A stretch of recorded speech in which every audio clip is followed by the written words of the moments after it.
الله. بسم الله الرحمن الرحيم. الحمد لله رب العالمين والصلاة والسلام على صاحب الشرع القويم والمنهج المستقيم محمد وعلى آله وصحبه أجمعين أما بعد. اتقوا الله عباد الله. പ്രിയമുള്ള സഹോദരി സഹോദരന്മാരെ, സൂറ നിസായിലെ 104-ാമത്തെ ആയത്ത് മുതലാണ് ഇൻഷാ അല്ലാഹ് ഇന്ന് നമ്മൾ പഠിക്കുന്നത്. കഴിഞ്ഞ ആഴ്ച അവസാനമായി നമ്മൾ മനസ്സിലാക്കിയത് നമസ്കാരം യാത്രാവേളയിലും ഭയപ്പാടിൻ്റെ സന്ദർഭങ്ങളിലുമൊക്കെയുള്ള അതിൻ്റെ അനുഷ്ഠാന രീതികളെക്കുറിച്ചാണ്. നമസ്കാരാനന്തരവും നമ്മൾ അള്ളാഹുവിനെ സ്മരിച്ചു കൊണ്ടിരിക്കണമെന്ന അള്ളാഹുവിൻ്റെ ഉണർത്തലുമാണ് നമ്മൾ മനസ്സിലാക്കിയത്. വിശ്വാസികളായ നമ്മെ സംബന്ധിച്ചിടത്തോളം അള്ളാഹു ഫർളാക്കിയ ഇബാദത്തുകളുണ്ട്. ഫർളായ ഇബാദത്തുകൾക്ക് എന്തെങ്കിലുമൊക്കെ അത് നിർവഹിക്കാൻ നമുക്ക് ഉദ്ർ ഉണ്ടെങ്കിൽ ആ സന്ദർഭങ്ങളിൽ എങ്ങനെയാണ് അത് അനുഷ്ഠിക്കേണ്ടത് എന്നതിനെക്കുറിച്ചുള്ള വിശദമായ പഠനങ്ങൾ വിശുദ്ധ ഖുർആനിൻ്റെ അധ്യാപനങ്ങളിലൂടെയും പ്രവാചകൻ്റെ സുന്നത്തിലൂടെയുമാണ് നമ്മൾ മനസ്സിലാക്കുന്നത്. എന്നാൽ ദിക്റിനെ സംബന്ധിച്ചിടത്തോളം അങ്ങനെ ഒരു ഒഴികഴിവില്ലാത്ത രീതിയിലാണ് ഖുർആൻ പഠിപ്പിച്ചു തന്നിട്ടുള്ളത്. എന്ന് പറഞ്ഞാൽ എല്ലാ സന്ദർഭത്തിലും ഫദ്കുറുല്ലാഹ ഖിയാമൻ വഖുഊദൻ വഅലാ ജുനൂബിഹി, നിങ്ങൾ നിന്നാണെങ്കിലും കിടന്നാണെങ്കിലും അതേപോലെ തന്നെ ഇരുന്നാണെങ്കിലുമൊക്കെ നിങ്ങൾ നിർവഹിക്കേണ്ട ഒരു ബാധ്യതയാണ്. കാരണം നിങ്ങളുടെ രാവും പകലും നിങ്ങൾ കരയിലാണെങ്കിലും കടലിലാണെങ്കിലും യാത്രാവേളയിലാണെങ്കിലും നാട്ടിലാണെങ്കിലും നിങ്ങൾ സമ്പന്നനാണെങ്കിലും ദരിദ്രനാണെങ്കിലും നിങ്ങൾ രോഗാവസ്ഥയിലാണെങ്കിലും ആരോഗ്യവാനാണെങ്കിലും നിങ്ങളുടെ രഹസ്യ സമയത്താണെങ്കിലും പരസ്യ സമയത്താണെങ്കിലും അലാ കുല്ലി ഹാൽ എല്ലാ സന്ദർഭങ്ങളിലും നിങ്ങൾക്ക് നിർവഹിക്കാൻ കഴിയുന്നൊരു സംഗതിയാണെന്ത്? ദിക്റുല്ലാഹ് എന്നത്. അപ്പോൾ അതിനെ നമ്മൾ എന്ത് ചെയ്യണം? മുറുകെ പിടിക്കണം. നമ്മൾ ജീവിതത്തിൽ വർദ്ധിപ്പിക്കണമെന്ന് അല്ലാഹു സുബ്ഹാനഹു വ തആല പറഞ്ഞ കാര്യം കൂടിയാണെന്ത്? ദിക്റുല്ലാഹ്. യാ അയ്യുഹല്ലദീന ആമനു ദിക്റുല്ലാഹ ദിക്റൻ കസീറ വദ്കുറൂനി അദ്കുറുക്കും. നിങ്ങൾ എന്നെ ഓർത്താൽ ഞാൻ നിങ്ങളെയും ഓർക്കും. അങ്ങനെ മുന്നോട്ട് പോകാൻ നമുക്ക് കഴിയേണ്ടതുണ്ട്. ഇനി തുടർന്നു കൊണ്ട് അല്ലാഹു സുബ്ഹാനഹു വ തആല പറയുന്നത്, ഇപ്പോൾ ഭയപ്പാടിൻ്റെ യുദ്ധ അവസരങ്ങളിൽ ഉള്ള ആരാധനയെക്കുറിച്ച് പറഞ്ഞതിന് ശേഷം വലാ തഹിനൂ ഫി ഇബ്തിഗാഇൽ ഖൗം ഇൻ തകൂനൂ തഅലമൂന ഫഇന്നഹും യഅലമൂന കമാ തഅലമൂൻ വതർജൂന മിനല്ലാഹി മാ ലാ യർജൂൻ വകാന അല്ലാഹു അലീമൻ ഹകീമാ. വലാ തഹിനൂ, നിങ്ങൾ ദുർബലരാകരുത് എന്നാണ്. വഹനയഹിനു എന്ന് പറയാൻ എന്താ? ദുർബലരായി. വഹിന് അതാണ്. വഹിന് പറഞ്ഞാൽ ദൗർബല്യമാണ്. മനുഷ്യനുണ്ടാകുന്ന ശാരീരികവും മാനസികവുമായ ബലക്ഷയത്തിനാണ് എന്ത് പറയുന്നത്? വഹിന് എന്ന് പറയുന്നത്. അപ്പോൾ ഗർഭിണികളെക്കുറിച്ച് പറയുന്നിടത്ത് ഖുർആൻ പറയുന്നുണ്ട് വഹ്നൻ അല വഹ്ൻ എന്നുള്ളത്. വേറൊരു സ്ഥലത്ത് പറയുന്നുണ്ട് സൂറത്ത് അഹ്ഖാഫിൽ ഖുർഹൻ അല ഖുർഹ്. ഇതൊക്കെ ഇതേ ആശയത്തിലാണ് വരുന്നത്. വലാ തഹിനു, അതുകൊണ്ട് തന്നെ നിങ്ങൾ ദൗർബല്യം കാണിക്കാൻ പാടില്ല, ക്ഷീണിതരാകാൻ പാടില്ല. എന്തിൽ ഫി ഇബ്തിഗാഇൽ ഖൗം, യുദ്ധ സന്ദർഭത്തിൽ ശത്രുജനതയെ തേടിപ്പോകുന്ന കാര്യത്തിൽ. ഖൗം എന്നവിടെ പറഞ്ഞ ആരാണ്? ശത്രുക്കളായ ജനത. അപ്പോൾ ഈ ഏറ്റുമുട്ടലുണ്ടാകുമ്പോൾ യുദ്ധ സന്ദർഭത്തിൽ നിങ്ങൾ ദൗർബല്യമല്ല കാണിക്കേണ്ടത്, പിന്നെ നിങ്ങളുടെ ശക്തിയും നിങ്ങളുടെ ശൂരതയുമാണ് നിങ്ങൾ കാണിക്കേണ്ടത്. നിങ്ങളുടെ ഊർജ്ജസ്വലതയും നിങ്ങളുടെ ആവേശവുമാണ് ആ സന്ദർഭത്തിൽ നിങ്ങൾ കാണിക്കേണ്ടത്. അതാ വലാ തഹിനൂ ഫിബ്തിഗാഇൽ ഖൗം. യബ്തഗി എന്ന് പറഞ്ഞാൽ അവരെ തേടി പോവുക, അവരെ തേടി പിടിക്കുക എന്നൊക്കെ. യുദ്ധം തുടങ്ങിക്കഴിഞ്ഞാൽ പിന്നെ എന്ത് ചെയ്യണം? ആ രീതിയിലാകണം നിങ്ങൾ. ഇനി നിങ്ങൾക്ക് എന്തെങ്കിലും വിഷമമുണ്ടാകുമെന്ന് കരുതിയാണ്, നിങ്ങൾക്ക് വേദനിക്കുമെന്ന് കരുതിയാണ് നിങ്ങൾ അതിൽ നിന്ന് പിന്മാറുന്നത് എങ്കിൽ യുദ്ധത്തിലേർപ്പെടുന്ന എല്ലാവർക്കും എന്തുണ്ടാകും? വേദന ഉണ്ടാകും, ക്ലേശം ഉണ്ടാകും. യുദ്ധം എന്ന് പറഞ്ഞാൽ സുഖകരമായൊരു സംഗതിയാണോ? അല്ല. നിങ്ങൾക്കും അതുപോലെ തന്നെയാണ്, ശത്രുക്കൾക്കും അതുപോലെ തന്നെയാണ്. അതുകൊണ്ടാണ് ഇൻ തകൂനൂ തഅലമൂൻ. ഇനി നിങ്ങൾ വേദന അനുഭവിക്കുന്നുണ്ട് എങ്കിൽ, അലിമ യഅലമു എന്ന് പറഞ്ഞാൽ എന്താണ്? വേദന. അലമുൻ എന്ന് പറഞ്ഞാൽ എന്താണ്? വേദന. അപ്പോൾ വേദന അനുഭവിച്ചു, നിങ്ങൾ വേദന സഹിക്കുന്നുണ്ട് എങ്കിൽ ഫഇന്നഹും യഅലമൂന കമാ തഅലമൂൻ. നിങ്ങൾ വേദന സഹിക്കുന്നത് പോലെ, നിങ്ങൾ ക്ലേശം അനുഭവിക്കുന്നത് പോലെ അവരും അനുഭവിക്കുന്നുണ്ട്.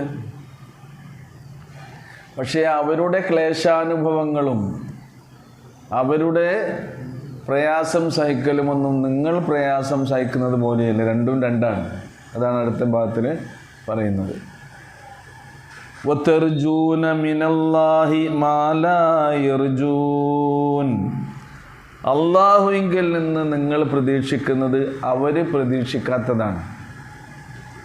നമ്മൾ സഹിക്കുന്ന ഓരോ വേദനയ്ക്കും, നമ്മുടെ ഓരോ ക്ലേശത്തിനും, നമ്മുടെ ഓരോ പ്രയാസത്തിനും നമ്മൾ എന്ത് പ്രതീക്ഷിക്കുന്നുണ്ട്?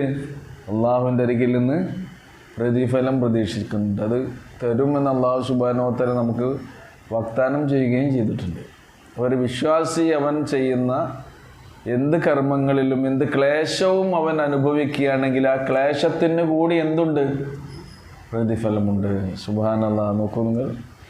അതുകൊണ്ടാണ് റസൂൽ കരീം സല്ലല്ലാഹു അലൈഹി വസല്ലം പറഞ്ഞത്, വിശ്വാസിയായ ഒരു വ്യക്തി അവൻ്റെ ദുഃഖത്തിനും അവൻ്റെ മനോവ്യതക്കും അവൻ സഹിക്കുന്ന ക്ലേശത്തിനും അവൻ്റെ കാലിൽ ഒരു മുള്ള് തറച്ചാൽ അനുഭവിക്കുന്ന വേദനയ്ക്ക് പോലും അല്ലാഹു സുബ്ഹാനഹു വ തആല അവന് പ്രതിഫലം നൽകും. മാത്രവുമല്ല, അവൻ സഹിക്കുന്നതിലൂടെ, അള്ളാഹുവിനെ ഓർക്കുന്നതിലൂടെ അവൻ്റെ കൊച്ചു കൊച്ചു പാപങ്ങളെ അല്ലാഹു സുബ്ഹാനഹു വ തആല പുറത്തു കൊടുക്കുകയും ചെയ്യും.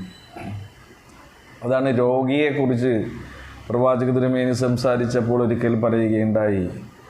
രോഗം വന്നാൽ നമ്മൾ എന്തോ ഒരു ഇടങ്ങാറാണെന്നിങ്ങനെ അല്ലേ ചില ആളുകൾ ഇങ്ങനെ പിരാഗി പറയും. പക്ഷെ ഒരു വിശ്വാസിയെ സംബന്ധിച്ചിടത്തോളം രോഗം വന്നാലും അവൻ്റെ മനോഗതം എന്തായിരിക്കണം? ഓ പഠിച്ചോൻ എൻ്റെ പാപങ്ങളൊക്കെ പൊറുക്കാനിപ്പോൾ ഒരു ചാൻസ് തന്നിട്ടുണ്ട് എനിക്ക്. അപ്പോൾ എനിക്ക് ഞാൻ സഹിക്കുന്ന വേദനയാണെങ്കിൽ വേദനയിലൂടെ, അല്ലെങ്കിൽ രോഗം മൂലം ഞാൻ അനുഭവിക്കുന്ന ക്ലേശത്തിലൂടെ, രോഗത്തിൻ്റെ ചരണത്തിലൂടെ ഞാൻ അള്ളാഹുവിനെ ഓർത്തുകൊണ്ട് ഇതിൽ സബൂറാവുകയാണെങ്കിൽ എൻ്റെ പാപങ്ങൾ പൊറുക്കാനുള്ളൊരു ചാൻസ് അള്ളാഹ് എനിക്ക് ഒരുക്കി തരികയാണ്. അപ്പം എന്താ പറയുക? അൽഹംദുലില്ലാ.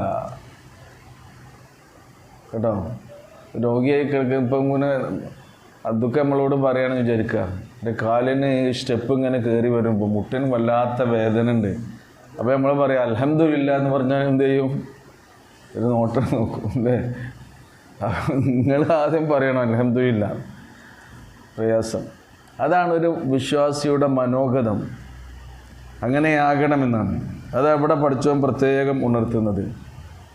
അപ്പോൾ ഇതേപോലെയുള്ള സംഘട്ടനത്തിൻ്റെയും ഏറ്റുമുട്ടലുകളുടെയും സന്ദർഭത്തിൽ സ്വാഭാവികമായും നിങ്ങൾക്ക് പരിക്ക് പറ്റും, മുറിവുണ്ടാകും, ക്ലേശങ്ങളും അതിൻ്റെ പ്രയാസങ്ങളും വേദനയൊക്കെ ഉണ്ടാകും.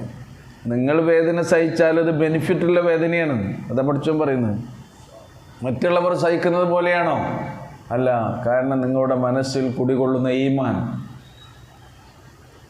ആ ഈമാൻ മുഖേന നിങ്ങൾ പ്രയാസങ്ങളെ തരണം ചെയ്യാൻ എല്ലാം അള്ളാഹുവിൽ ഭരമേൽപ്പിക്കുന്ന തവക്കുൽ.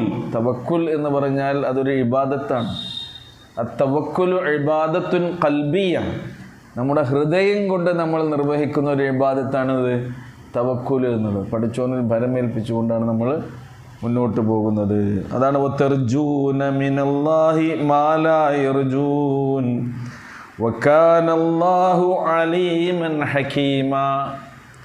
നിശ്ചയമായും അല്ലാഹു സുബ്ഹാനഹു വ തആല എല്ലാം അറിയുന്നവനാണ്. അല്ലാഹു സുബ്ഹാനഹു വ തആല യുക്തിമാനുമാണ്. അപ്പോൾ നോക്കൂ, നിങ്ങളൊരു വ്യക്തിയുടെ മനസ്സിൽ ഈമാൻ ഉണ്ടാകുന്നത് മുഖേന അല്ലാഹു സുബ്ഹാനഹു വ തആല അവന് നൽകുന്ന പ്രതിഫലവും ബെനിഫിറ്റുകളൊക്കെയാണ് ഈ കാര്യങ്ങളിലൊക്കെ നമുക്ക് പറഞ്ഞുതരാൻ കഴിയുന്നത്.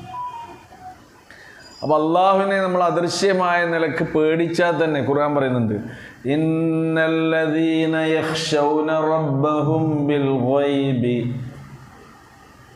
എന്താ പറഞ്ഞത്? ഗൈബ് എന്ന് പറഞ്ഞാൽ എന്താ? അദൃശ്യമായ നിലയിൽ, ഗൈബിയായ നിലയിൽ തീർച്ചയായും അള്ളാഹുവിനെ ഭയപ്പെടുന്ന ആളുകൾ അവർക്ക് എന്താ ഉള്ളത്? അതാ പറയുന്ന നമുക്ക് നൽകുന്ന നേട്ടങ്ങളാ, ലഹും മഗ്ഫിറത്തും വ അജ്റുൻ കബീർ. സൂറ മുൽക്കിലാണ് പറയുന്നത്. അവർക്ക് പാപങ്ങൾ പഠിച്ചോ പുറത്തു കൊടുക്കും. അപ്പോൾ നമുക്കിങ്ങനെ തോന്നും, ഇത്രമാത്രം എല്ലാ കാര്യങ്ങളും പുറത്തു തരാൻ മാത്രം പാപങ്ങൾ നമ്മൾ ചെയ്യുന്നുണ്ടോ അല്ലേ? നമ്മൾ ശരിക്കും നമ്മളൊന്ന് ഇങ്ങനെ വിലയിരുത്തി നോക്കുക. അല്ലാഹു സുബ്ഹാനഹു വ തആല നമുക്ക് ജീവിതത്തിൽ നൽകിയിട്ടുള്ള അനുഗ്രഹങ്ങൾ എടുത്ത് നമ്മൾ ആലോചിച്ച് നോക്കുക. ആ അനുഗ്രഹങ്ങൾക്കൊക്കെ നമ്മൾ എത്രമാത്രം നന്ദി കാണിക്കുന്നുണ്ട് എന്ന കാര്യത്തെക്കുറിച്ച് നമ്മൾ ചിന്തിച്ച് നോക്കുക. പിന്നെ നമ്മുടെ ഓരോ അവയവങ്ങളും അല്ലാഹു സുബ്ഹാനഹു വ തആല നമുക്ക് നൽകിയത് അതിന് നന്ദി കാണിക്കാൻ വേണ്ടിയാണ്. കണ്ണാണെങ്കിൽ എന്ത് ചെയ്യണം? കണ്ണുകൊണ്ട് നമ്മൾ അള്ളാഹുവിന് ശുക്ർ ചെയ്യണം. കാതാണെങ്കിൽ കാത് കൊണ്ട് ശുക്ർ ചെയ്യണം. കൈയാണെങ്കിൽ കൈ കൊണ്ട് ശുക്ർ ചെയ്യണം. കാലാണെങ്കിൽ കാലുകൊണ്ട് ശുക്ർ ചെയ്യണം. കാലുകൊണ്ട് ഇപ്പോൾ എങ്ങനെ ശുക്ർ ചെയ്യുക? അള്ളാഹ് ഇഷ്ടപ്പെടുന്ന സ്ഥലത്തേക്ക് നടന്നോളി. നടത്തൊരു ബെനിഫിറ്റാണ് കേട്ടോ. ഒന്ന് രാവിലെ തന്നെ ഇപ്പോൾ ഈ വയോജന ദിവസം കഴിഞ്ഞ ഒരു വാരാണല്ലോ. ഇപ്പോൾ പണ്ടൊക്കെ ഡേ ആയിരുന്നു. നമ്മൾ പ്രായമുള്ളവരായതുകൊണ്ട് നമ്മളെ കാര്യമൊക്കെ ശ്രദ്ധിക്കാൻ വേണ്ടി ഒരു ദിവസമൊന്നും പോരാ, ഒരാഴ്ച വേണമെന്നാണ്. പ്രായമായവർ എന്ന് പറഞ്ഞാൽ എത്ര വയസ്സ് മുതൽ എത്ര വയസ്സ് വരെയാ? ഇപ്പം അങ്ങനെ കണക്കൊന്നുമില്ലല്ലേ. ഇപ്പം ഇങ്ങനെ ഏജൊക്കെ ഇങ്ങനെ അങ്ങനെ അങ്ങനെ അങ്ങോട്ട് പോണതുകൊണ്ട് ഏതായാലും ഒരു 60 കഴിഞ്ഞ ആൾക്കാർ അല്ലേ സീനിയർ സിറ്റിസൺ എന്ന് പരിഗണിക്കുന്നത്. ഇപ്പോൾ സർക്കാർ തന്നെ എന്തെങ്കിലും ആനുകൂല്യങ്ങളൊക്കെ തരാൻ സീനിയർ സിറ്റിസനായി പരിഗണിക്കുന്ന ഒരു ഏജ് ഗ്രൂപ്പ് ഉണ്ടല്ലോ, അത് 60 തന്നെയാണ് അല്ലേ? 60 കഴിഞ്ഞാൽ പരിഗണിക്കും. നമ്മുടെ ക്ലാസ്സിൽ ഇപ്പോൾ 60 കഴിഞ്ഞവരൊന്നുമില്ല, ആരുമില്ല, ഒക്കെ യുവജനങ്ങളാണ്, യൂത്താണ്.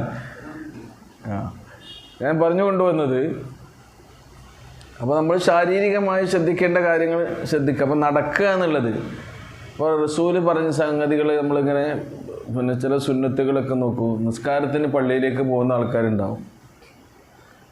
വീട്ടിൽ നിന്ന് വല്ലവനും അംഗശുദ്ധി വരുത്തി wudu ചെയ്ത് പള്ളിയിലേക്ക് നടന്നു പോവുകയാണെങ്കിൽ അവൻ്റെ ഓരോ പാദപതനത്തിലും അള്ളാഹു പാപങ്ങൾ പൊറുക്കുകയും പുണ്യത്തിൻ്റെ ദറജ അവന് ഉയർത്തി കൊടുക്കുകയും ചെയ്യുന്നു. ഒരു ഹദീസാണ് കേട്ടോ, ബുഖാരി മുസ്ലിം ധരിക്കുന്ന ഒരു ഹദീസാണ്. ഇപ്പോൾ നമ്മൾ ആളുകളൊക്കെ നോക്കി, നിങ്ങൾ ഒരു 100 മീറ്റർ അകലുള്ള പള്ളിക്ക് പോലും നമ്മൾ എന്താ ചെയ്യണത്? സ്കൂട്ടി എടുത്തിട്ടാണ് പോകുന്നത്.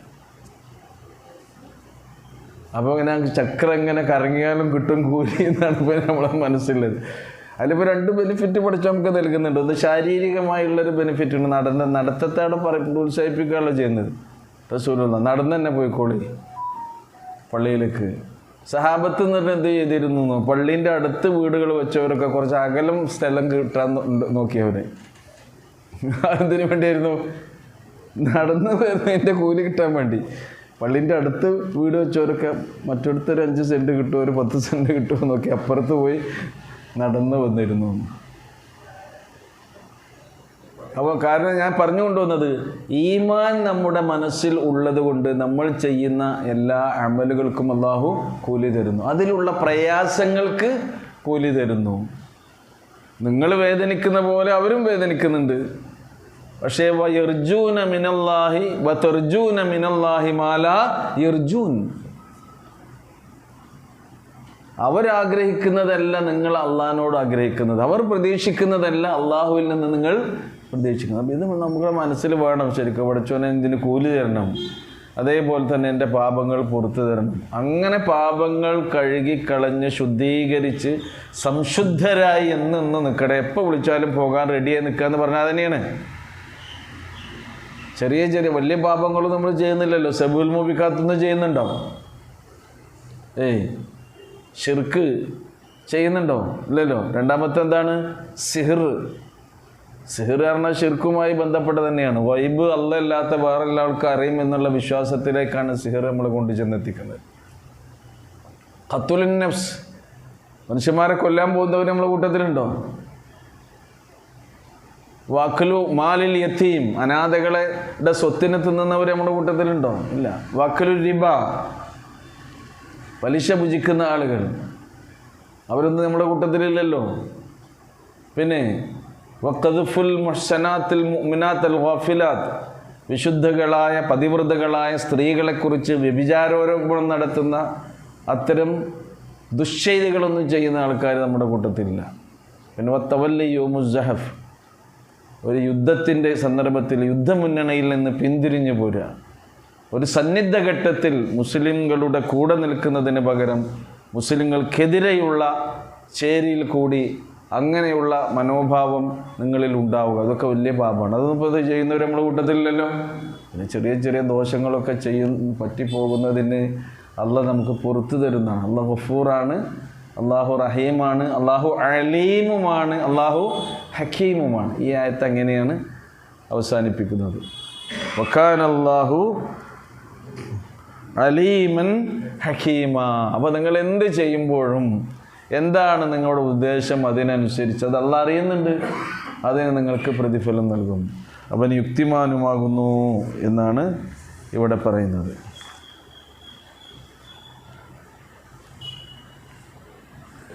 ഇനി നോക്കൂ, ഇനി റസൂലിൻ്റെ കാലത്ത് നടന്ന ഒരു സംഭവവും പ്രവാചകൻ സല്ലല്ലാഹു അലൈഹി വസല്ലം അതിൽ സ്വീകരിച്ച നിലപാടുകളുമൊക്കെ വിശദമാക്കുന്ന 1-2-3 ആയത്തുകളാണ്. ഇന്നാ അൻസൽനാ ഇലൈക്കൽ കിതാബ ബിൽ ഹഖ് ലിതഹ്കുമ ബൈനൻ നാസി ബിമാ അറാകല്ലാഹ് വലാ തകുൻ ലിൽ ഖായിനീന ഖസീമാ വസ്തഗ്ഫിരില്ലാഹ്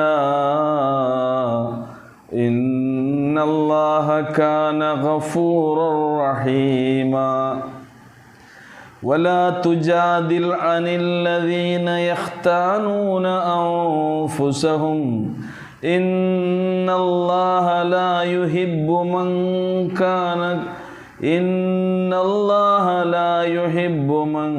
കാന ഖവ്വാനൻ അസീമാ يستخفون من الناس ولا يستخفون من الله وهو معهم إذ يبيتون ما لا يرضى من القول وكان الله بما يعملون محيطا. നബിയേ, ഇന്നാ അൻസൽനാ ഇലൈക്കൽ കിതാബ്, നിശ്ചയമായും ഈ വേദഗ്രന്ഥം നാം താങ്കൾക്ക് അവതരിപ്പിച്ചു തന്നിരിക്കുന്നത് എന്തിനു വേണ്ടിയാണ്? ലിതഹ്കുമ ബൈനന്നാസ്, ജനങ്ങൾക്കിടയിൽ താങ്കൾ വിധി കൽപ്പിക്കാൻ വേണ്ടിയാകുന്നു. ബിമാ അറാകല്ലാഹ്, അല്ലാഹു സുബ്ഹാനഹു വ തആല താങ്കൾക്ക് കാണിച്ചു തന്നതനുസരിച്ചായിരിക്കണം നിങ്ങൾ വിധി കൽപ്പിക്കേണ്ടത്. അതിനു വേണ്ടിയാകുന്നു താങ്കൾക്ക് ഈ വേദഗ്രന്ഥം അവതരിപ്പിച്ചു തന്നിട്ടുള്ളത്. വലാ തകുൻ ലിൽ ഖായിനീന ഖസീമ, നീ ഒരിക്കലും ഖായിനീൻ എന്ന് പറഞ്ഞാൽ ഖാന യഖൂനു എന്ന് പറഞ്ഞാൽ വഞ്ചിച്ചു എന്നാണ്. ഖായിനുൻ വഞ്ചകൻ, ഖായിനൂന ഖായിനീന വഞ്ചകർ, വഞ്ചകർക്ക് വേണ്ടി വാദിക്കുന്ന ആളാകരുത് താങ്കൾ. ഖസീം എന്ന് പറഞ്ഞാൽ വാദിക്കുന്നവൻ, തർക്കിച്ച് നേടുന്നവൻ. അപ്പോൾ വഞ്ചകരായ ആളുകൾക്ക് വേണ്ടി വാദിക്കുന്നവരാകാൻ പാടില്ല ഒരിക്കലും താങ്കൾ എന്ന് പറഞ്ഞുകൊണ്ട് അല്ലാഹു സുബ്ഹാനഹു വ തആല ഒരു സംഭവം പ്രവാചക തിരുമേനി സ്വല്ലല്ലാഹു അലൈഹി വസല്ലമയുടെ കാലത്ത് നടന്നതിൻ്റെ കാര്യത്തിലുള്ള ഒരു നിർദ്ദേശം, പാഠം എന്ന നിലക്ക് കൊണ്ട് നൽകുന്ന ആയത്താണ്. ഈ സംഭവം ഇങ്ങനെയാണ്. ഇമാം ഇബ്നു ജരീർ, ഖത്താദ റഹിമഹുമുല്ലാ അവരിൽ നിന്നൊക്കെ ഉദ്ധരിക്കുന്ന ഒരു സംഭവം. അൻസാരികളിൽപ്പെട്ട തുഅമത്ത് ബിൻ ഉബൈറഖ് എന്ന ഒരു വ്യക്തി, അദ്ദേഹം അൻസാരിയായിരുന്നു. അദ്ദേഹം അൻസാറുകളുടെ കൂട്ടത്തിൽ തന്നെ പെട്ട ഒരു വ്യക്തിയുടെ ഒരു പടയങ്കി മോഷ്ടിച്ചു. അങ്ങനെ അതിനെക്കുറിച്ചുള്ള അന്വേഷണമൊക്കെ ഇങ്ങനെ കൂടുതൽ വ്യാപകമായപ്പോൾ അദ്ദേഹത്തിനൊരു ഭയപ്പാടുണ്ടായി, ഞാൻ പിടിക്കപ്പെടുമോ എന്ന്. അപ്പം അദ്ദേഹം അതെന്ത് ചെയ്തു, ഒരു ജൂതനായ സുഹൃത്തിൻ്റെ അരികിൽ ഇതുകൂടെ ഒന്നോട്ടെ എന്നിട്ട് അവിടെ കൊണ്ടുപോയി വെച്ചു. അങ്ങനെ അന്വേഷണം കൂടുതൽ വ്യാപകമായി. ആ സന്ദർഭത്തിലാണ് ഇത് ജൂതൻ്റെ അരികിൽ നിന്ന് കണ്ടെടുക്കപ്പെടുന്നത്. അങ്ങനെ ജൂതനെതിരിൽ പ്രവാചക തിരുമേനി സ്വല്ലല്ലാഹു അലൈഹി വസല്ലമയുടെ അരികിൽ മുസ്ലിങ്ങളൊക്കെ സംഘടിച്ചുകൊണ്ട് ഇങ്ങനെ ഒരു മോഷണം നടന്നിട്ടുണ്ട്, മൂപ്പർക്കെതിരിൽ എന്ത് ചെയ്യണം, കേസെടുക്കണം എന്ന് പറഞ്ഞുകൊണ്ടുള്ള ആവലാതികളെത്തി.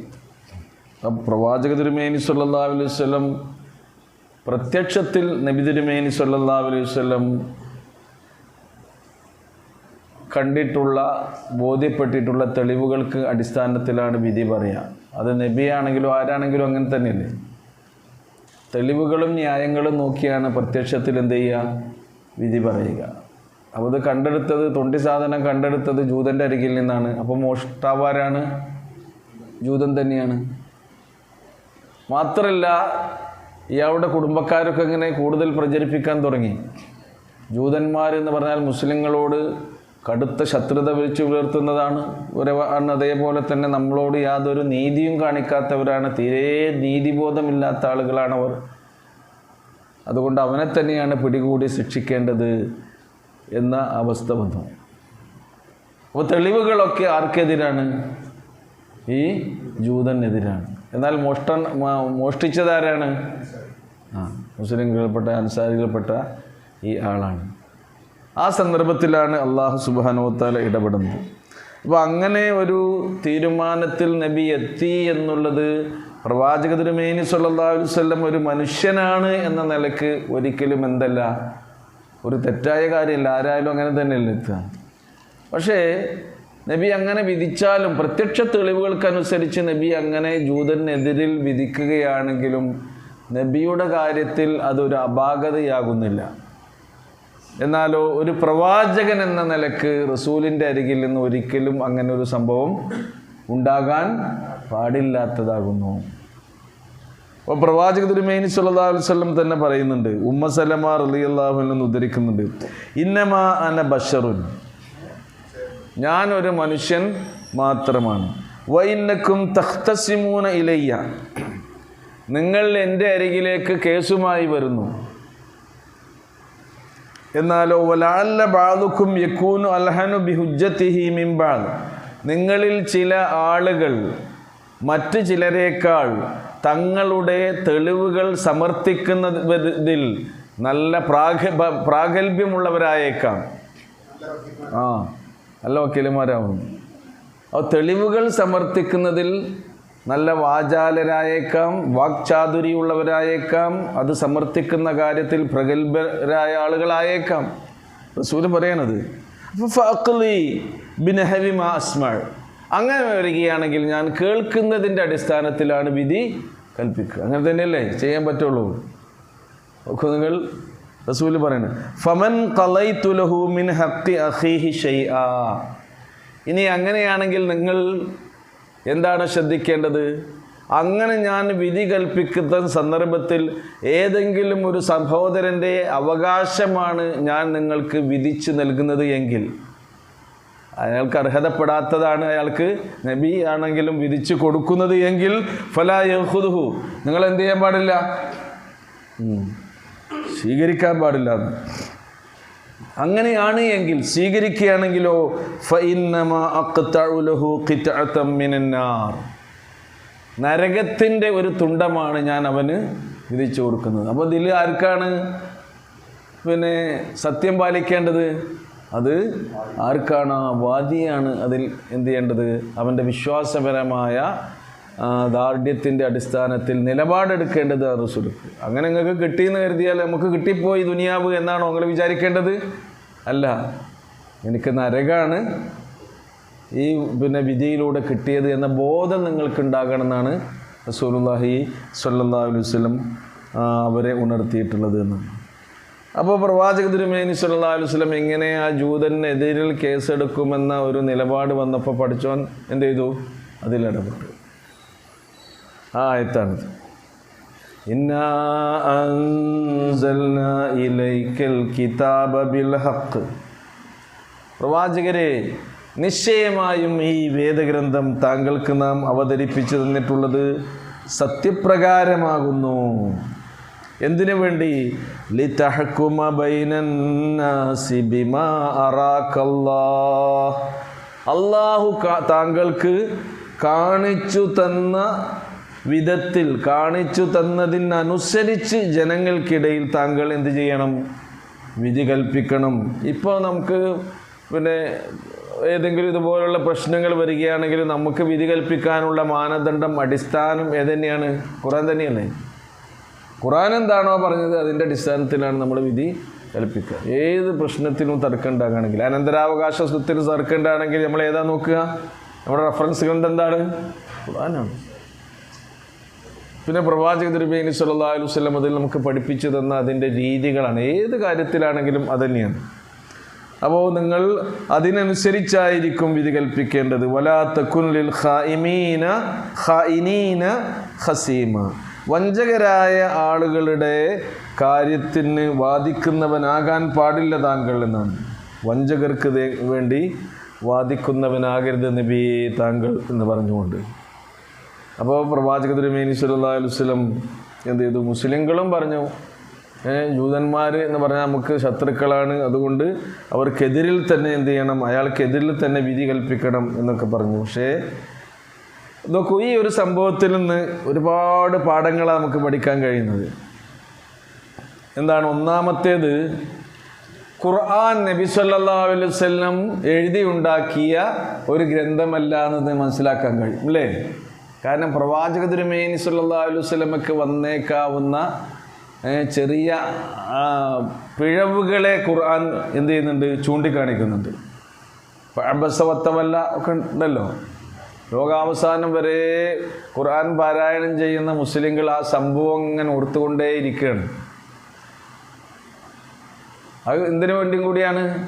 നമ്മുടെ ജീവിതത്തിൽ അങ്ങനെയുള്ള സംഭവങ്ങൾ ആവർത്തിക്കാതിരിക്കാൻ വേണ്ടിയാണ്. റസൂലാണ് ഇത് എഴുതിയുണ്ടാക്കിയൊരു ഗ്രന്ഥമാണ് ഖുർആനെങ്കിൽ നബിയെ തന്നെ വിമർശിക്കുന്ന ഏതെങ്കിലും ഭാഗങ്ങളോ ഏതെങ്കിലും ചാപ്റ്ററുകളോ അതിൽ ഉണ്ടാകുമോ? ഇല്ല. തന്നെ വിമർശിക്കുന്ന കാര്യങ്ങൾ ഒരിക്കലും ഉണ്ടാവില്ല. ഒന്നത്. രണ്ടാമത്തെ കാര്യം, നബി സല്ലല്ലാഹു അലൈഹി വസല്ലമക്ക് ഗൈബ് അറിയില്ല എന്നും ഏതിലൂടെ മനസ്സിലാകുന്നു? ഈ സംഭവത്തിലൂടെ മനസ്സിലാകും. നബി സല്ലല്ലാഹു അലൈഹി വസല്ലം എങ്ങാനും ഗൈബ് അറിയുന്ന ആളാണെങ്കിൽ ഈ അൻസാരി വന്നുകൊണ്ട്, ആര്? തുഅമത്ത് ഇബ്നു ഉബൈറഖ് വന്നുകൊണ്ട് ഇങ്ങനെ സംഗതി പറയുമ്പോൾ റസൂൽ എന്താ പറയുക? നീയല്ലേ അത് മോഷ്ടിച്ചത്? എന്നിട്ട് ആ ജൂത സഹോദരൻ്റെ കയ്യിൽ സൂക്ഷിക്കാൻ ഏൽപ്പിച്ചത് നീയല്ലേ എന്നാർക്ക് പറയാൻ കഴിയും? റസൂലുള്ളാഹിക്ക് പറയാൻ കഴിയും. നബി സല്ലല്ലാഹു അലൈഹി വസല്ലം അങ്ങനെ പറഞ്ഞോ? ഇല്ല. കാരണം എന്താ? നബിക്ക് ഗൈബ് അറിയില്ല. അപ്പോൾ നബിക്ക് അദൃശ്യമായ കാര്യങ്ങൾ അറിയില്ല എന്ന് കൂടി ഈ സംഭവം നമ്മെ ബോധ്യപ്പെടുത്തുന്നുണ്ട്. മൂന്നാമത്തെ കാര്യം, മുസ്ലിങ്ങൾ ഒരിക്കലും വർഗീയ ചിന്തകൾക്ക് വിധേയരാകാൻ പാടില്ല എന്നും ഇതിലൂടെ മനസ്സിലാക്കാം. മുസ്ലിങ്ങളിലും ഉണ്ടാവും തെറ്റുകാരായ ആൾക്കാർ, ഇതേപോലെ വഞ്ചന നടത്തുന്ന ആളുകൾ, മോഷ്ടാക്കളൊക്കെ ആയ ആൾക്കാരുണ്ടാവും. അപ്പോൾ അവരൊക്കെ ശുദ്ധരാണ് എന്ന് കരുതി ഇങ്ങനെ ഏതെങ്കിലും ഒരു അമുസ്ലിമായ, മുസ്ലിമേതരനായ ഒരു സഹോദരൻ്റെ പേരിൽ ഇങ്ങനെ ഒരു ആരോപണം നടത്തി അയാളെ കുറ്റവിധേയനാക്കാൻ, കുറ്റത്തിന് അർഹനാക്കാൻ ഒരിക്കലും നമ്മൾ ശ്രമിക്കാൻ പാടില്ല എന്നതാണ് മൂന്നാമത്തെ കാര്യം.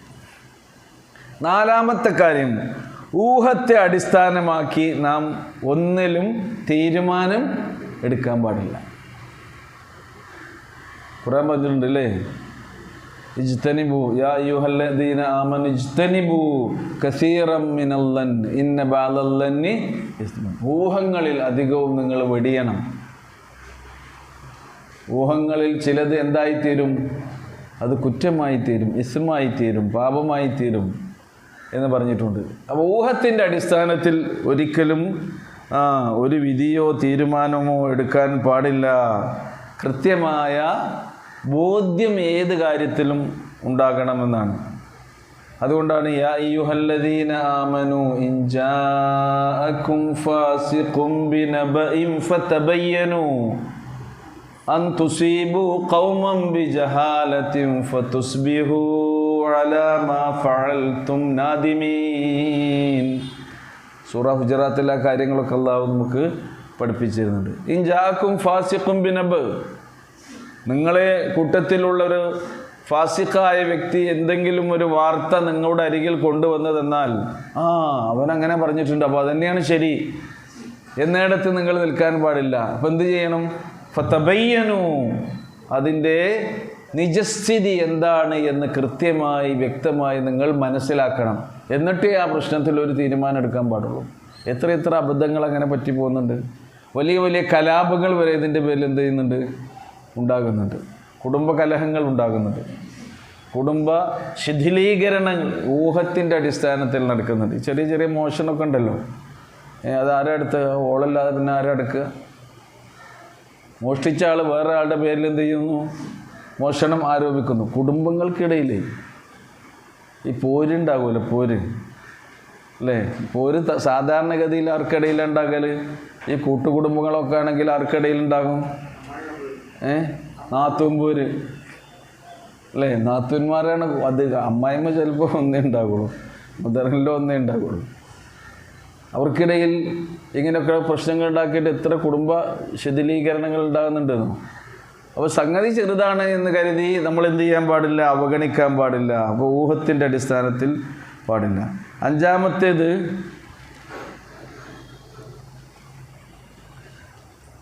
മുസ്ലിങ്ങളും അമുസ്ലിങ്ങളും ഒരുമിച്ച് താമസിക്കുന്ന നമ്മെപ്പോലെയുള്ളൊരു ബഹുമത സമൂഹത്തിൽ കേട്ടോ, ബഹുമത സമൂഹത്തിൽ നമ്മൾ ജീവിക്കുകയാണ് എങ്കിലും അതിനിടയിൽ ഇപ്പോൾ മുസ്ലിങ്ങൾക്ക് ഇങ്ങനെ വർഗീയ ചിന്തയുള്ളവരും അവരുടെ കൂട്ടത്തിലുണ്ട്. അതിനെതിരിൽ തന്നെ സംഘടിച്ചിട്ട് മുസ്ലിങ്ങൾക്കും അങ്ങനെയുള്ള ചിന്താഗതികളൊക്കെ ഉണ്ട് എങ്കിലും അങ്ങനെ മുസ്ലിങ്ങൾക്ക് ആ ഒരു സാമൂഹ്യ സാഹചര്യത്തിൽ എന്തെങ്കിലും ഒരു അപകടമോ ഒരു നാശമോ സംഭവിച്ചാൽ അത് മറ്റൊരു ചെയ്തതാണ് എന്ന് ഉറപ്പിച്ച് തീരുമാനമെടുത്തിട്ട് പിന്നെ നടപടികളുമായി മുന്നോട്ട് പോകാൻ പാടില്ല എന്ന ഒരു സംഭവം കൂടി ഇതിൽ നിന്ന് നമുക്ക് മനസ്സിലാക്കാൻ കഴിയും. എന്തുവരെ എന്താണ് സത്യാവസ്ഥ എന്ന് കൃത്യമായി മനസ്സിലാക്കുന്നത് വരെ. അപ്പോൾ അവർ തെളിവില്ലാതെ ഒരിക്കലും അങ്ങനെയുള്ള ആളുകൾക്കെതിരിൽ നമ്മൾ വിധി കൽപ്പിച്ച് മുന്നോട്ട് പോകാൻ പാടില്ല. ആറാമത്തെ കാര്യം, എപ്പോഴും നമ്മൾ നീതിയുടെ പക്ഷത്താണ് നിൽക്കേണ്ടത്. അത് നമുക്കെതിരാണെങ്കിലും നമ്മുടെ കുടുംബങ്ങൾക്കും ബന്ധുമിത്രങ്ങൾക്കും എതിരാണെങ്കിലും നമ്മുടെ കക്ഷിക്കെതിരാണെങ്കിലും നമ്മുടെ പക്ഷത്തിനെതിരാണെങ്കിലും ഏതിൻ്റെ കൂടെ നമ്മൾ നിൽക്കണം? നീതിയുടെ കൂടെയാണ് നമ്മൾ ഒരു മുസ്ലിം നിൽക്കേണ്ടത് എന്നതാണ്. പിന്നെയോ സാമുദായികമായ താല്പര്യത്തെക്കാളും നമ്മൾ നീതിക്കും നീതിബോധത്തിനും സത്യത്തിനുമാണ് മുൻഗണന നൽകേണ്ടത്. ഇവിടെ സാമുദായിക താല്പര്യമാണോ നബി പരിഗണിച്ചത്? അല്ല. ഒരു മുസ്ലിമിനെതിരിൽ ആർക്ക് വിധി കൽപ്പിച്ചു? ജൂതനായി സഹോദരൻ, അദ്ദേഹം നീതിയുടെ പക്ഷത്താണ്, സത്യത്തിൻ്റെ പക്ഷത്താണ് എന്നതിൻ്റെ പേരിൽ റസൂൽ കരീം സല്ലല്ലാഹു അലൈഹി വസല്ലം അദ്ദേഹത്തിന് അനുകൂലമായി പിന്നെ വിധി കൽപ്പിച്ചു. ഇതൊക്കെ ഈ സംഭവത്തിൽ നിന്ന് നമുക്ക് ഗ്രഹിക്കാവുന്ന പാഠങ്ങളാണ്. ഇനി നോക്കൂ, പ്രവാചകനോട് പിന്നെ പറയുന്നു, ഇങ്ങനൊരു നിലപാട് എടുക്കേണ്ടി വന്നൊരു സാഹചര്യത്തിൻ്റെ വക്കോളം എത്തിയില്ല റസൂൽ. എന്നിട്ട് പറയുന്നത് നോക്കൂ, പിന്നെന്താ പറയുന്നത്? എന്ത് ചെയ്യണം അതിനു വേണ്ടി? വസ്തഗ്ഫിരില്ലാ, അള്ളാഹുവിനോട് പൊറുക്കലിനെ തേടണം നബിയെ നിങ്ങൾ. വസ്തഗ്ഫിരില്ലാ, അള്ളാഹുവിനോട് പൊറുക്കലിനെ തേടണം. ഇന്നല്ലാഹ കാന ഗഫൂറർ റഹീമാ, നിശ്ചയമായും അള്ളാഹു പാപങ്ങൾ പൊറുക്കുന്നവനും കരുണാമയനുമാകുന്നു. അപ്പോൾ നമുക്കും ഇങ്ങനെയൊക്കെ എന്തെങ്കിലും സംഗതികൾ ജീവിതത്തിൽ വരികയാണെങ്കിൽ നമ്മൾ ഇതേപോലെ സത്യത്തിൻ്റെയും നീതിയുടെയും പക്ഷത്ത് ഉറച്ചു നിന്നുകൊണ്ട് എന്തെങ്കിലും മനസ്സിൽ തോന്നൽ വന്നിട്ടുണ്ടെങ്കിൽ അത് പൊറുക്കാനാണ് എന്ത് പറയേണ്ടത്? അസ്തഗ്ഫിറുല്ലാഹ്, അള്ളാഹുവെ പുറത്തു തരണേന്ന്. നിസ്കാരത്തിന് ശേഷം നമ്മൾ എന്തായാലും പറയുന്നുണ്ട് അസ്തഗ്ഫിറുല്ലാഹ്, ബോധപൂർവം തന്നെ എന്ത് ചെയ്യേണ്ടത്? അസ്തഗ്ഫിറുല്ലാഹ് അസ്തഗ്ഫിറുല്ലാഹ് അസ്തഗ്ഫിറുല്ലാഹ്. അല്ലാഹുമ്മ അൻത റബ്ബി ലാ ഇലാഹ ഇല്ലാ അൻത ഖലഖ്തനി വഅന അബ്ദുക വഅന അലാ അഹദിക വവഅദിക മസ്തതഅതു അബൂഉ ലക ബിനിഅമതിക അലയ്യ വഅബൂഉ ബിദംബി ഇഗ്ഫിർലി ഫഇന്നഹു ലാ യഗ്ഫിറു ദുനൂബ ഇല്ലാ അൻത. ഇതൊരു ദിവസം ഒരു പകലിൽ ചൊല്ലിയാൽ ആ പകലിൽ നമ്മൾ ചെയ്യുന്ന തെറ്റുകളൊക്കെ അല്ലാഹ് ഇതുകൊണ്ട് എന്ത് ചെയ്യും? നമുക്ക് പുറത്തു തരും. അങ്ങനെ നമ്മൾ മരണമടയുകയാണെങ്കിൽ, ആ പകലിൽ നമ്മൾ മരണമടയുകയാണെങ്കിലോ പാപവിമുക്തനായിക്കൊണ്ട് അല്ലാഹു സുബ്ഹാനഹു വ തആല അവൻ്റെ സന്നിധിയിലേക്ക് നമ്മളെ സ്വീകരിച്ചു കൊണ്ടുപോകും. അപ്പോൾ ഇസ്തിഗ്ഫാർ എന്നുള്ളതും നമ്മുടെ ജീവിതത്തിൽ ചേർത്ത് വെക്കേണ്ട, അള്ളാഹിനെ ഓർത്തുകൊണ്ട് നമ്മൾ ചെയ്യേണ്ട ഒരു പ്രധാനപ്പെട്ട അമലായിക്കൊണ്ട് നമ്മൾ മനസ്സിലാക്കുക. പ്രവാചകനോടാണ് ഇത് പറഞ്ഞത്. ആ കൽപ്പന നമുക്കെല്ലാവർക്കും ബാധകമാകുന്നു. പറഞ്ഞോളൂ.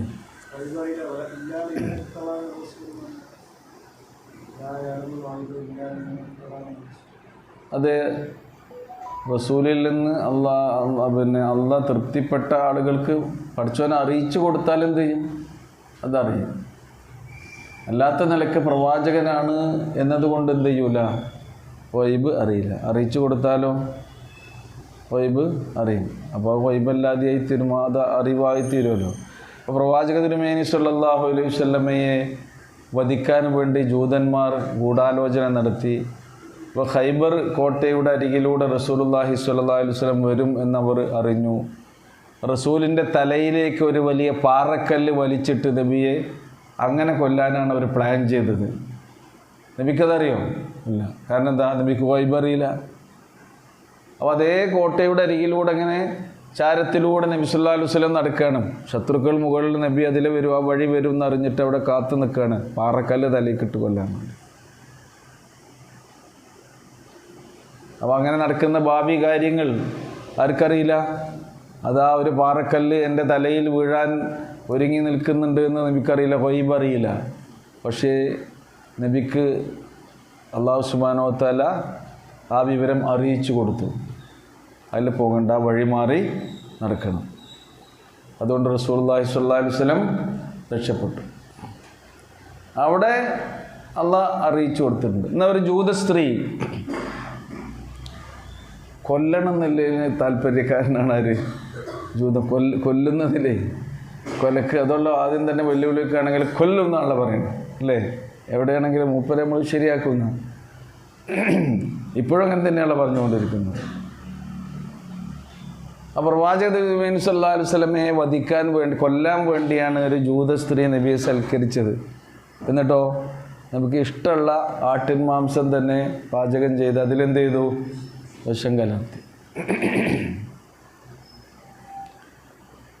ഇതിൻ്റെ കൂടെ ഭക്ഷിച്ചിരുന്ന സഹാബിമാർക്ക് ജീവഹാനി ഉണ്ടായി. റസൂൽ അത് പിന്നെയും ഭക്ഷിച്ച് തുടങ്ങിയിട്ടുണ്ട്. വീണ്ടും ഭക്ഷിക്കാൻ ഒരു വട്ടം എന്ത് ചെയ്തു? അപ്പോൾ കൊടുത്തു. അധികം തിന്നണ്ട. നബി തിരുമേനി സല്ലല്ലാഹു അലൈഹി വസല്ലം അവസാന സന്ദർഭത്തിൽ, മരണവേദന അനുഭവിക്കുന്ന സന്ദർഭത്തിൽ പോലും പ്രിയതമ ആയിഷ റളിയല്ലാഹു അൻഹ പറഞ്ഞതായി ചില റിവായത്തുകളിലൊക്കെ വന്നിട്ടുണ്ട്. ശരീരമാസകലം വേദനയുണ്ട്. അന്നവർ എനിക്ക് തന്ന വിഷം കലർത്തിയ ആട്ടിൻ മാംസം, അതിൽ ചേർന്നിട്ടുള്ള വിഷത്തിൻ്റെ അവശിഷ്ടങ്ങളാലാണോ ഇത് എന്ന് എനിക്ക് തോന്നിപ്പോകുന്നു എന്നൊക്കെ പ്രവാചകൻ പറഞ്ഞതായി ചില റിപ്പോർട്ടുകളിലൊക്കെ നമുക്ക് വായിക്കാൻ കഴിയും. അപ്പോൾ അവിടെയും റസൂലിനെ എന്ത് ചെയ്യുന്നു? അറിയിച്ചുകൊണ്ട്. ഗൈബ് അല്ലാഹ് ഇഷ്ടപ്പെട്ട അവൻ്റെ ദൂതന്മാർക്ക് എന്ത് ചെയ്യും? ഗൈബ് അറിയിച്ചു കൊടുക്കും. ചില ഗൈബുകൾ അറിയിക്കാതെ തന്നെ അങ്ങനെ നിൽക്കും. ഈസ നോക്കൂ നിങ്ങൾ, യാക്കൂബ് അലൈഹി സ്വലാത്തു വസ്സലാം മകനാണ്. ആരാണ്? യൂസുഫ് അലൈഹി സ്വലാത്തു വസ്സലാം. സഹോദരന്മാരെല്ലാവരും കൊണ്ടുപോയി ഒരു പ്ലാൻ ചെയ്തത് എന്താണ്? കൊല്ലാൻ വേണ്ടിയാണ് പ്ലാൻ ചെയ്തത്. യാക്കൂബ് നബിയാണ്. യാക്കൂബ് നബി അലൈഹി സ്വലാമുക്ക് ഗൈബ് വരാനിരിക്കുന്ന കാര്യങ്ങൾ അറിയുമായിരുന്നെങ്കിൽ ഞാൻ വിട്ടുതരൂല എന്നല്ല പറയാ. നിങ്ങൾ കൊല്ലാൻ പ്ലാൻ ഇട്ട് കൊണ്ടുപോകുകയില്ലേ എന്നല്ല പറയല്ല. ഗൈബ് അറിയില്ല. അതുകൊണ്ട് തന്നെ എന്ത് ചെയ്യുന്നു? അവനെ ചെന്നായി പിടിക്കുന്നത് നിങ്ങൾ കരുതണം എന്നാണ് പറഞ്ഞത്. നിങ്ങളൊറ്റ സംഘങ്ങളായി പോകുകയാണെങ്കിലും അവൻ ഒറ്റപ്പെട്ടു പോയി അങ്ങനെ അവനെ ചെന്നായി പിടിക്കുന്നത് ഞാൻ ഭയപ്പെടുന്നു എന്നാണ് പറയുന്നത്. എന്താ സംഭവിക്കുന്നതെന്ന് പറഞ്ഞില്ല. അങ്ങനെയാണ് കിണറ്റിലിടണമൊക്കെ കൊണ്ടുപോകുന്നൊക്കെ. അതൊന്നും ആരറിയുന്നില്ല. സുലൈമാൻ നബി അലൈഹി സ്വലാത്തു വസ്സലാം ജിന്നുകളെ വരെ കീഴ്പ്പെടുത്തി കൊടുത്തു. ആര്? അല്ലാഹു സുബ്ഹാനഹു വ തആല. അങ്ങനെയുള്ള മുഅ്ജിസത്തുകളൊക്കെ നൽകി. പക്ഷേ സുലൈമാൻ നബി അലൈഹി സ്വലാമുക്ക് എന്തറിഞ്ഞില്ല? ഗൈബ് അറിഞ്ഞില്ല. ജിന്നുകൾ ഇങ്ങനെ പണിയെടുക്കുകയാണ് സുലൈമാൻ നബി അലൈഹി സ്വലാമയുടെ കൽപ്പന പ്രകാരം. അതിനിടയിൽ ആര് മരിച്ചിട്ടുണ്ട്? സുലൈമാൻ അലൈഹി സ്വലാം മരിച്ചിട്ടുണ്ട്. അദ്ദേഹം 3 വടിയിൽ ഇങ്ങനെ ഊന്നി പിടിച്ചിട്ട് ഇരിക്കുകയാണ്. ആ അവസ്ഥയിൽ മരണം സംഭവിച്ചിട്ടുണ്ട്. അത് സുലൈമാൻ നബി ഉണ്ട് എന്ന് കണ്ടുകൊണ്ടാണ് ആര് പണിയെടുക്കുന്നത്? ജിന്നുകളൊക്കെ പണി നിർത്തുന്നില്ല.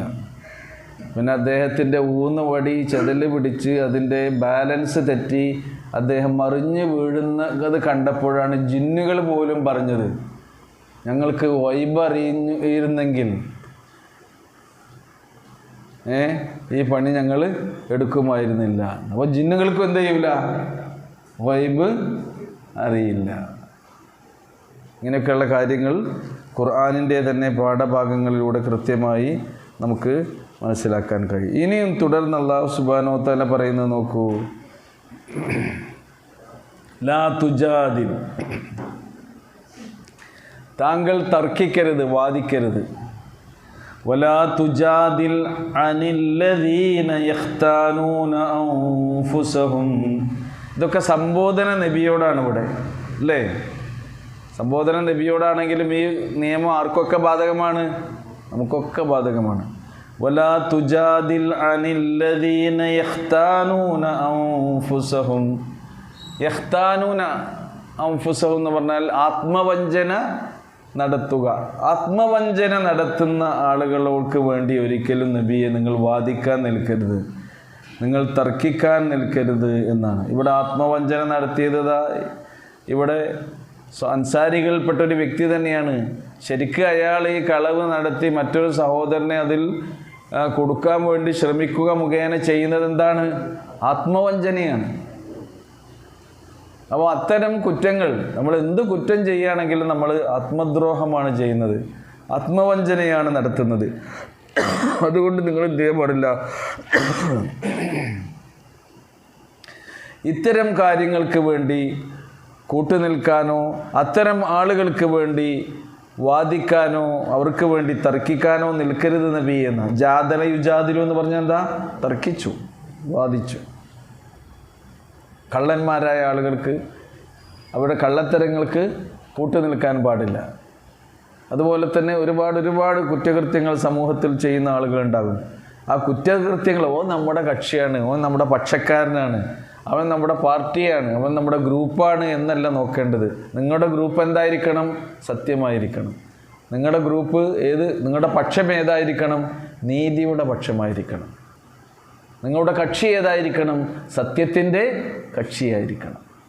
അപ്പോഴാണ് നിങ്ങൾ നിലപാടുള്ളവരായി തീരുക എന്നാണ്.